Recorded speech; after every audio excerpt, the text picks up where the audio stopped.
Alcoholism and alcohol abuse. Do you or someone you know have a drinking problem? Learn how to recognize the warning signs and symptoms. Do you have a drinking problem? It's not always easy to tell when your alcohol intake has crossed the line from moderate or social drinking to problem drinking. Drinking is so common in many cultures, and the effects vary so widely from person to person. It's not always easy to figure out if you have a drinking problem. But if you consume alcohol to cope with difficulties or to avoid feeling bad, you're in potentially dangerous territory. You may have a drinking problem if you feel guilty or ashamed about your drinking, lie to others or hide your drinking habits, need to drink in order to relax or feel better, black out or forget what you did while you were drinking, regularly drink more than you intended to. The bottom line is how alcohol affects you. If your drinking is causing problems in your life, then you have a drinking problem. Drinking problems can sneak up on you, so it's important to be aware of the warning signs of alcohol abuse and alcoholism and take steps to cut back if you recognize them. Understanding the problem is the first step to overcoming it and either cutting back to healthy levels or quitting altogether. Risk factors for developing problems with alcohol arise from many interconnected factors, including your genetics, how you were raised, your social environment, and your emotional health. Some racial groups, such as American Indians and Native Alaskans, are more at risk than others for developing drinking problems or alcohol addiction. People who have a family history of alcoholism or who associate closely with heavy drinkers are more likely to develop drinking problems. Finally, those who suffer from a mental health problem such as anxiety, depression, or bipolar disorder are also particularly at risk because alcohol is often used to self-medicate. The path from alcohol abuse to alcoholism. Not all alcohol abusers become full-blown alcoholics, but it is a big risk factor. Sometimes alcoholism develops suddenly in response to a stressful change, such as a breakup, retirement, or another loss. Other times, it gradually creeps up on you as your tolerance to alcohol increases. If you're a binge drinker or you drink every day, the risks of developing alcoholism are greater.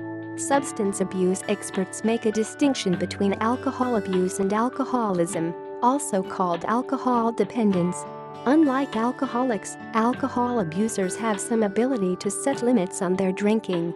However, their alcohol use is still self-destructive and dangerous to themselves or others. Common signs and symptoms include repeatedly neglecting your responsibilities at home, work, or school because of your drinking. For example, performing poorly at work, flunking classes, neglecting your kids, or skipping out on commitments because you're hungover. Using alcohol in situations where it's physically dangerous, such as drinking and driving, operating machinery while intoxicated, or mixing alcohol with prescription medication against doctor's orders. Experiencing repeated legal problems on account of your drinking. For example, getting arrested for driving under the influence or for drunken disorderly conduct. Continuing to drink, even though your alcohol use is causing problems in your relationships. Getting drunk with your buddies, for example, even though you know your wife will be very upset, or fighting with your family because they dislike how you act when you drink. Drinking as a way to relax or de-stress. Many drinking problems start when people use alcohol to self-soothe and relieve stress. Getting drunk after every stressful day, for example, or reaching for a bottle every time you have an argument with your spouse or boss. Signs and symptoms of alcoholism, alcohol dependence. Alcoholism is the most severe form of problem drinking. Alcoholism involves all the symptoms of alcohol abuse, but it also involves another element, physical dependence on alcohol.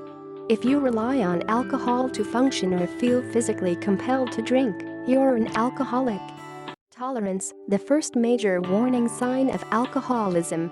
Do you have to drink a lot more than you used to in order to get buzzed or to feel relaxed?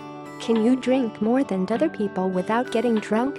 These are signs of tolerance, which can be an early warning sign of alcoholism. Tolerance means that, over time, you need more and more alcohol to feel the same effects. Withdrawal, the second major warning sign. Do you need a drink to steady the shakes in the morning? Drinking to relieve or avoid withdrawal symptoms is a sign of alcoholism and a huge red flag. When you drink heavily, your body gets used to the alcohol and experiences withdrawal symptoms if it's taken away. Withdrawal symptoms include anxiety or jumpiness, shakiness or trembling, sweating, nausea and vomiting, insomnia, depression, irritability, fatigue, loss of appetite, headache. In severe cases, withdrawal from alcohol can also involve hallucinations, confusion, seizures, fever, and agitation. These symptoms can be dangerous, so talk to your doctor if you are a heavy drinker and want to quit. Other signs and symptoms of alcoholism. You've lost control over your drinking. You often drink more alcohol than you wanted to, for longer than you intended, or despite telling yourself you wouldn't. You want to quit drinking, but you can't. You have a persistent desire to cut down or stop your alcohol use, but your efforts to quit have been unsuccessful. You have given up other activities because of alcohol. You're spending less time on activities that used to be important to you, hanging out with family and friends, going to the gym, pursuing your hobbies because of your alcohol use. Alcohol takes up a great deal of your energy and focus. You spend a lot of time drinking, thinking about it, or recovering from its effects. You have few, if any, interests or social involvements that don't revolve around drinking. You drink even though you know it's causing problems. Drinking problems and denial. Denial is one of the biggest obstacles to getting help for alcohol abuse and alcoholism. The desire to drink is so strong that the mind finds many ways to rationalize drinking, even when the consequences are obvious. By keeping you from looking honestly at your behavior and its negative effects, denial also exacerbates alcohol-related problems with work, finances, and relationships. If you have a drinking problem, you may deny it by drastically underestimating how much you drink, downplaying the negative consequences of your drinking, complaining that family and friends are exaggerating the problem, blaming your drinking or drinking-related problems on others. For example, you may blame an unfair boss for trouble at work or a nagging wife for your marital issues, rather than think about how your drinking is contributing to the problem. While work, relationship, and financial stresses happen to everyone, an overall pattern of deterioration and blaming others may be a sign of trouble. If you find yourself rationalizing your drinking habits, lying about them, or refusing to discuss the subject, take a moment to consider why you're so defensive. If you truly believe that you don't have a problem, you shouldn't have a reason to cover up your drinking or make excuses. 5 myths about alcoholism and alcohol abuse. Myth: I can stop drinking anytime I want to. Fact: maybe you can. More likely, you can't. Either way, it's just an excuse to keep drinking. The truth is, you don't want to stop. Telling yourself you can quit makes you feel in control, despite all evidence to the contrary, and no matter the damage it's causing. Myth: my drinking is my problem. I'm the one it hurts, so no one has the right to tell me to stop. Fact: it's true that the decision to quit drinking is up to you, but you are deceiving yourself if you think that your drinking hurts no one else but you.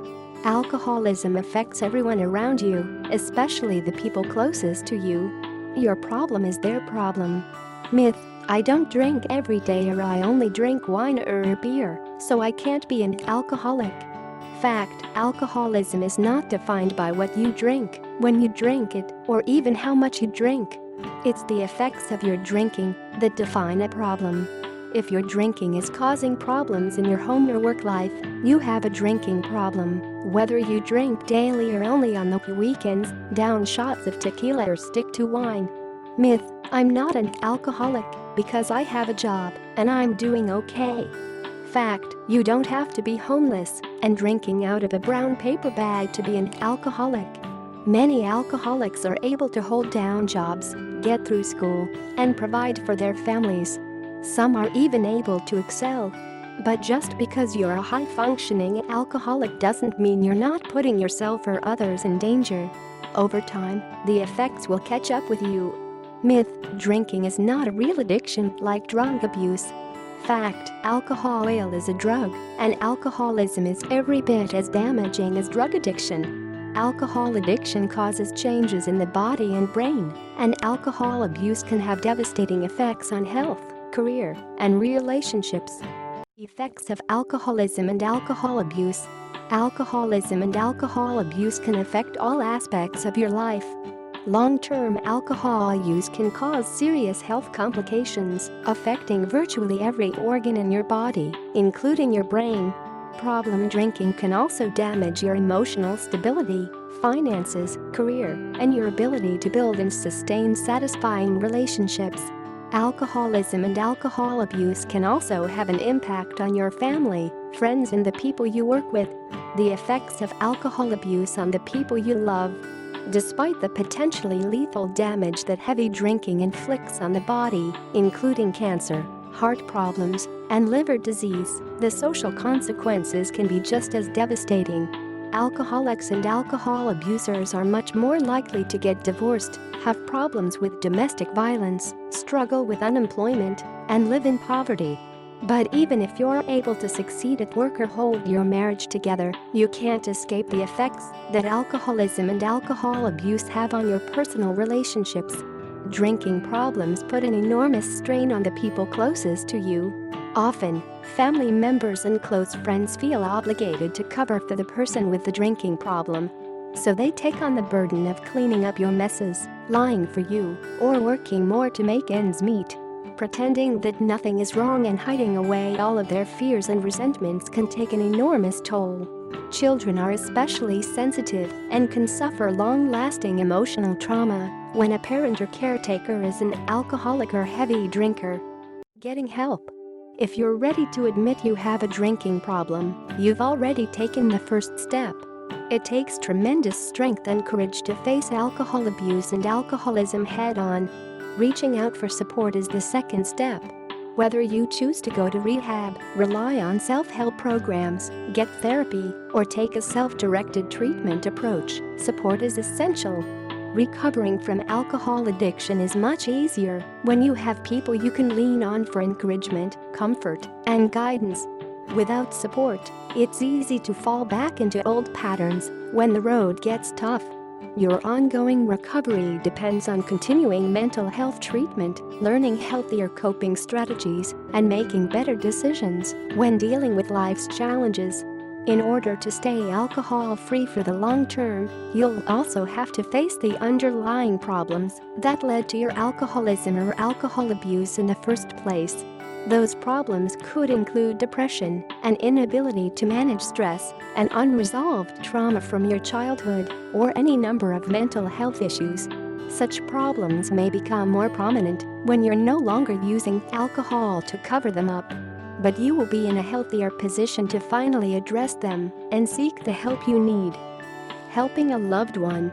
Admitting a loved one has a problem with alcohol can be painful for the whole family, not just the person drinking. But don't be ashamed. You're not alone. There is help and support available for both you and your loved one. Start by talking honestly and openly with a friend or family member who's drinking too much. But always remember that you can't force someone to give up alcohol. The choice is up to them. You may also benefit from joining a group such as Al-Anon, a free peer support group for families coping with alcoholism. Listening to others with the same challenges can serve as a tremendous source of comfort and support. Reactions to avoid: don't attempt to threaten, punish, bribe, or preach. Avoid emotional appeals that only add to the problem drinker's feelings of guilt and increase their compulsion to drink or use other drugs. Don't cover up for them or make excuses or shield your loved one from the consequences of their drinking. Don't take over the problem drinker's responsibilities, leaving them with no sense of importance or dignity. Don't hide or dump bottles or try to shelter your loved one from situations where alcohol is present. Don't argue with the person when they are impaired. Don't drink along with a problem drinker. When your teen has a drinking problem, discovering your child is drinking can generate fear, confusion, and anger in parents. It's important to remain calm when confronting your teen and only do so when everyone is sober. Explain your concerns and make it clear that your concern comes from a place of love. It's important that your teen feels you are supportive. Lay down rules and consequences. Your teen should understand that drinking alcohol comes with specific consequences. But don't make hollow threats or set rules that you cannot enforce. Monitor your teen's activity. Insist on knowing where your teen goes and who they hang out with. Encourage other interests and social activities. Expose your teen to healthy hobbies and activities, such as team sports, scouts, and after-school clubs. Talk to your child about underlying issues. Drinking can result from other problems. Is your child having trouble fitting in? Has there been a recent major change, like a move or divorce, which is causing stress? Many effective alcohol treatment options are available. However, professional help isn't the only way to overcome the problem and recover. There are also plenty of steps you can take to help yourself stop drinking, achieve lasting recovery, and regain control of your life. Thanks for watching. For more help, touch the links below.